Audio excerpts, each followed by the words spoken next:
conversation with United States Senator Joni Ernst and the membership of the Siouxland Chamber of Commerce.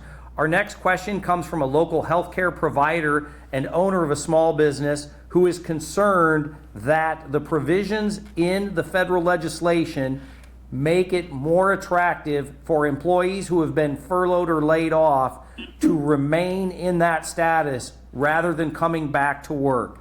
The concern is that the potential exists for some employees to make more money by remaining unemployed. Can you address that concern? Yes, we did run an amendment. Republicans in the Senate did run an amendment to address this issue, and I supported that on the Senate floor. And that amendment would have ensured that a worker could not make more on the unemployment than they would at their job. Unfortunately, the amendment didn't receive enough votes to pass. I do agree with you that this is a potential incentive for those workers that have been laid off, and an incentive for them to be unemployed, and stay unemployed. So we need to be doing everything we can to help businesses stay open and also have access to workers in the months ahead, during, and after this current crisis. So what we are looking at, what I want to state is that even though there seems to be the incentive out there, it is still limited to 4 months. There is a cap of 13 weeks on this additional unemployment insurance. So the additional $600 a week is a bit of an incentive. There is some misconception out there. I know there are some media outlets that have been promoting the fact that if you quit your job, you can receive that extra $600 on unemployment, and that is false. To qualify for the unemployment insurance, you would have to be laid off by your industry. And the Secretary of Labor was going to be reaching out to all of the states and the state authorities over the unemployment insurance system to make sure they understand this is not for employees just to simply quit their current positions and leave to go collect unemployment because they think they will make more money. They will not qualify. So we're trying to go back and clear up some of those misconceptions. But again, just please remember it is a limited, time certain 13 weeks of unemployment insurance, and at that time, hopefully they would be coming back, if not before. We know that once the pandemic has passed, we need employees returning to work. I think we can work through this, but yes, that was recognized. We did try and correct that. Unfortunately, we did not have enough support to do so. Thank you for that response. Once again, I respectfully ask all of the participants to please double check and mute your telephone lines so that we limit the feedback and background noise and conversations taking place at this time. Senator, the next question comes from a veteran of our armed forces like yourself, and they simply ask, can you speak to our military preparedness during this challenging time? Yes, absolutely, and I appreciate that. Our military preparedness, of course, during a pandemic is going to be different. So what we are starting to see across the United States are governors that are utilizing Title 32, activating or mobilizing their National Guards, their reservists to support the pandemic efforts to combat it. We also do have members of those reserve and National Guard forces that are preparing for deployments, such as Iowa. We do have a brigade that has been scheduled to deploy overseas. So some of those activities have been put on hold. Some of the activities that you will see just around the state of Iowa, if it is in regards to drills or annual training, they are operating much different than what you will have seen in the past.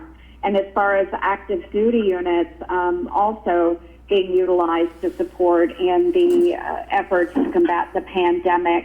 But yes, I will say that, and I was on a brief yesterday with Department of Defense, and we talked with the other members of the Armed Services Committee in the Senate, both Democrats and Republicans. We talked to the leadership there on the effect this was having, and they assured us that they will do the absolute best they can to continue with training, with equipping, and manning our forces, but understanding that life is a little different. We are doing all we can to protect our troops and maintain that readiness, but it is a struggle. It is a struggle. I would remind you, too, that our near-peer competitors all around the globe are also struggling with this pandemic. So while I see it as not a good situation to be in, I do see that we are maintaining what we can in our strength as it applies to our armed services.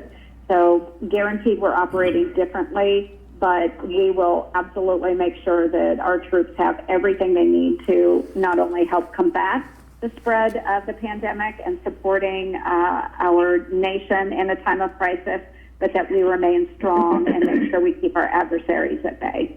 And Senator, an appropriate time for us to thank you for your 23 years of military service. I know it runs in the family. You have a daughter who is active duty, a student at the West Point Military Academy or the U.S. Military Academy at West Point. So thank you for her service as well. We appreciate it very much during these challenging times. The next question comes from a local not-for-profit leader who wants to know, in your conversations with Dr. Fauci and members of the administration, is there a conversation about a national shelter in place? And if so, are they distinguishing between major metros with heavy populations and different populations like we have in Iowa, Nebraska, and South Dakota? Yeah, absolutely. And I would say that all of those conversations are happening between Dr. Birx and Dr. Fauci and those other members that are on the task force. And not only do they talk about this, again, at a federal level, and while, again, we don't have that order, and as I said previously, we don't have the risk assessments and ratings for individual communities, they do talk about that. So if there's ever a point where they feel the need to put that order out there, they will do so. We do have a number of governors that are very concerned about it. They are putting a shelter-in-place order out there. I know I've heard from some of our team members out in Virginia that the governor there has done more of a shelter-in-place order. So it is dependent upon the situation and how we see the pandemic either picking up or slowing down in certain regions. But again, it is something that they discuss, and I hope that this passes quickly. And if we can do is, as Iowans, whatever we can do to keep the pandemic at bay and following some of the simple guidelines by staying in when necessary, by washing hands. You've heard it all, but Iowans, we need to do our part as well. Senator, thank you for that answer. You're listening to a COVID-19 coronavirus conversation with Senator Joni Ernst of Iowa and the Siouxland Chamber of Commerce. Senator, the next question comes from a local CEO asking about social distancing, essential employees, and remote or work from home provisions. Can you help us understand how important it is for social distancing, even though we have a relatively small number of cases in Iowa, Nebraska, and South Dakota at this time, and certainly in the Siouxland region specifically? Yes, it is essential. I can't stress that enough. And this is so hard for me because I know, the Siouxland Chamber, I know all of the groups that I visit with in person. I love to give handshakes and I love to give hugs and I, just love to be around people. But folks, this is a pandemic and we need to take it very seriously Because even if we are feeling well, we may be asymptomatic, which means we are carrying that virus and we have COVID-19. But you can transmit that to another person that is near you, or if you have touched something, that next person could come by and pick the virus up from whatever surface, or if you're standing too close, pick that virus up. And then the domino effect of that, where other people are then transmitting it, not realizing it. So social distancing is very, very important to flatten out the curve of this pandemic and make sure that we are not unknowingly, unwittingly, not on purpose, transmitting the virus to others. So the social distancing is important. Essential employees, if they do need to go to work, again, social distancing, washing hands, using sanitizer, wiping down your workspace, very important. And then one thing I found myself doing, whether I'm going to the post office, I've had to go to the grocery store. When I'm getting in, I am putting on hand sanitizer. I'm wiping down my steering wheel. I'm doing all of those things just on the off chance that I have picked up something that maybe somebody else has had the virus and has touched. It's just all of those things. Life is different. It's all of those things that can help us slow down the spread of COVID-19 and protect those that we care about. Senator, the next question comes from a Siouxland small business owner.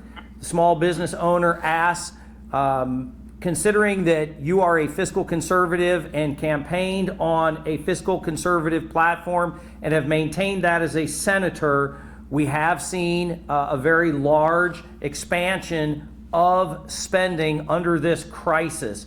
What was that calculus like for you personally, and what does the future of our spending look like in these challenging times? I can tell you honestly that, yes, as a fiscal conservative, and I'm sure that many of you have seen some of my waste control efforts out there, but I can honestly say passing this package was not hard for me. I have had people ask me about that, question me about that, because it is such an enormous package, over $2 trillion. But bottom line, folks, how could I not support it? We have and you just look at the unemployment numbers now. If you look across the state of Iowa, the families that are in need, the businesses that have closed.